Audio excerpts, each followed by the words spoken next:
Barcelona are back, smashing teams. In behind here, only Redondo to beat Adeyemi. Gets his first Barcelona goal.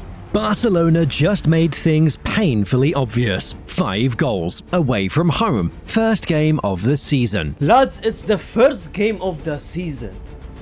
And I already want to give them the LaLiga title. And somehow, the most frightening part is that Rodri and Pau Kubasi weren't even there. Look at the lineup. They weren't playing the consistent 11, they weren't playing the main 11. Barcelona didn't just beat Elche, they overwhelmed them with speed, pressure, and relentless attacking movement. It was just a comfortable game for Barcelona. Then, their 2 major attacking additions arrived and immediately changed the game. Adeyemi with the pace, Gordon with the directness. Suddenly, Barcelona have more ways to hurt you than they did last season. But they are fast, they work hard, they close down, and they're team players. Was this simply a perfect opening day performance? Or did Barcelona just make something painfully obvious for the rest of La Liga and Europe? Because once you break down what happened in those first few attacks, this starts to look a lot less like a routine win, and a lot more like a warning.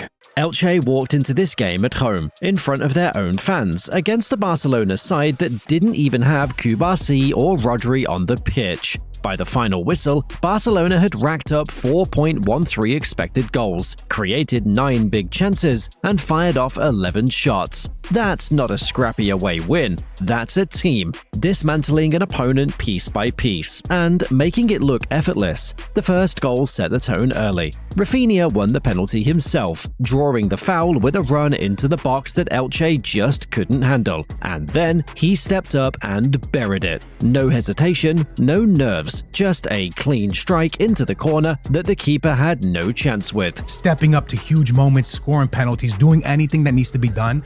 Raphinha got you. By the way, the penalty he scored today was phenomenal, the way he tucked that thing. That's the kind of moment that either settles a team down or fires them up. And for Barcelona, it did both. The second goal came from Karim Adeyemi, making his full debut, and it exposed exactly what Elche got wrong from the opening minutes. Adeyemi made a run-in behind that split the defense wide open, and he finished it off with the composure of someone who'd played 50 games for this club instead of 1. Good run by Adeyemi, and Adeyemi slots it in, very composed, good comfortable finish by Adeyemi. Elche was sitting with a high defensive line, the kind of setup that only works if you can actually track runners with real pace. Adeyemi has that pace. So does Gordon. Playing a high line against players built to run in behind it isn't brave, it's an invitation. And Elche sent that invitation over and over again. Because you're playing a high line at 3-0, 4-0 down. Hence the reason, that's how they scored the 4th goal.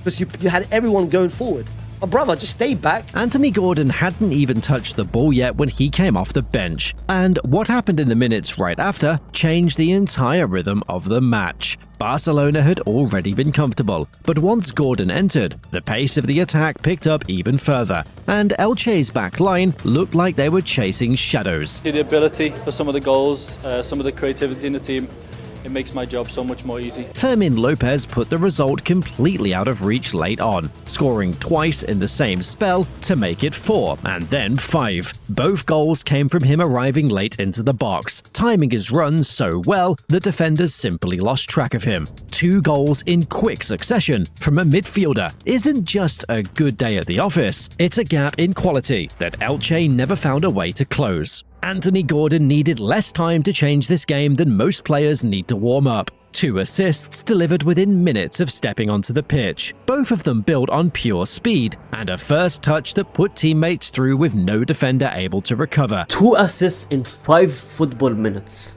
Do you believe that? Clubs spend 70, 80 million pounds chasing this exact kind of impact, and most of the time they wait months for it to show up. Barcelona got it in 1 substitution. Here's what pace actually does at this level. It's not just about running past someone in a straight line, it's about forcing a back 4 to drop 10 extra yards deeper than they want to, because if they don't, a player like Gordon or Adeyemi is already gone. That extra 10 yards changes everything in front of it.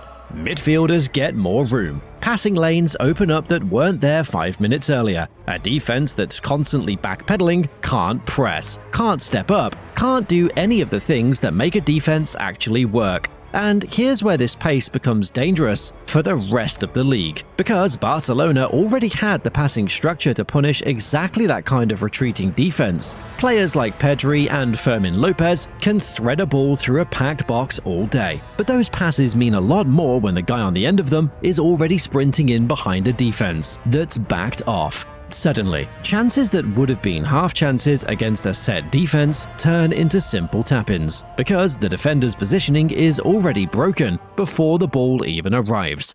Adeyemi's goal was a good finish. Calm, well placed, no wasted movement. But the number that matters more is how many Elche defenders he pulled out of position, just by being on the pitch. Every run he made that didn't result in a goal still dragged a centre-back or a full-back away from where they needed to be. And that space someone else on the team gets to use. That's the real value new signings like this bring. It's not just the goals they score themselves, it's the chaos they create for everyone else to exploit. Now compare all of that to Lamine Yamal's afternoon, because it tells you something important. Yamal, arguably the most talented teenager in world football right now, had a quiet game. He looked annoyed from the first minute. He was far away, he wasn't even involved, he wasn't tracking back. Not a disaster, just subdued, not really involved in the sharpest moments, subbed off without much fuss, and it barely mattered. Barcelona still scored 5. They still controlled the game from start to finish. A team that can lose its most gifted attacker for most of the match and not even notice the difference on the scoreboard is a team that isn't relying on one match winner to save it every week. So, ask yourself what this means for the rest of the season. If Yamal has an off day in November, or gets rotated out for a cup game in January, does it actually cost Barcelona points? Based on what happened against Elche, the answer looks like no. Raphinha didn't just play well, he ran the entire game.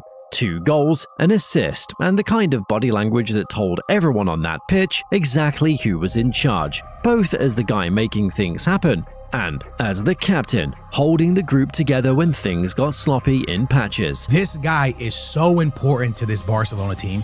He is such a phenomenal football player. He gives you everything you need in a world-class player. This wasn't a Raphinha cameo. This was a complete performance from the first minute to the last. What makes it even more effective was where he actually played. Raphinha spent large parts of the match drifting from the left into central pockets and at times even dropping into a false 9 role, pulling defenders out of position simply by refusing to stay in one place. When it comes to club football, he's the most important player in football right now because the way he can change positions and still perform.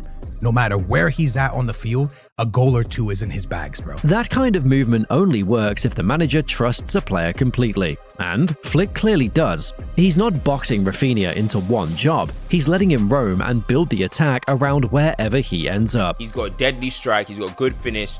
He's hard to predict where he's going to go, if he's going to go down the right or if he's going down the left. Just a fantastic player ever since he's got into Barcelona. This matters even more when you remember Barcelona still haven't signed a traditional number 9. Instead of needing one player to carry the goal-scoring load, they're spreading it across 4 or 5 different players who can all finish. Raphinha gets 2, Fermin gets 2, Adeyemi gets 1. Nobody needs to force anything because the goals are coming from everywhere. They still do not have a proper number 9, ladies and gentlemen, and they still go out there and win by 5 goals. Do you know how insane it is for a football team to do that? The defensive side deserves a mention too, because it wasn't just the attack that impressed. Xavi Espa, a teenager filling in at left back, a position that isn't even his natural spot, picked up an assist and looked composed the entire match. No nerves, no rushed clearances, just a young player doing his job calmly against a team trying to find any weakness they could. He's going to enjoy what he saw out of Xavi Esparta on the left-hand side, even though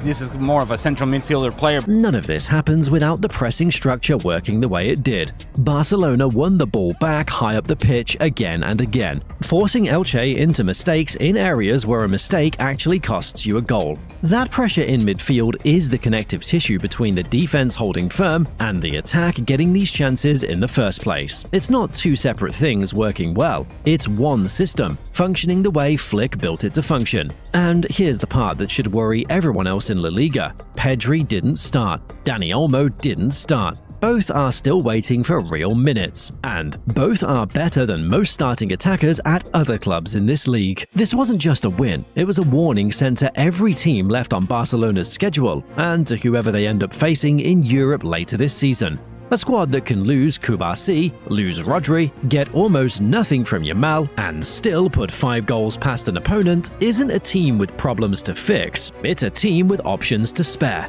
Somewhere in Madrid, someone is already watching the tape, and they know exactly what's coming for them this year.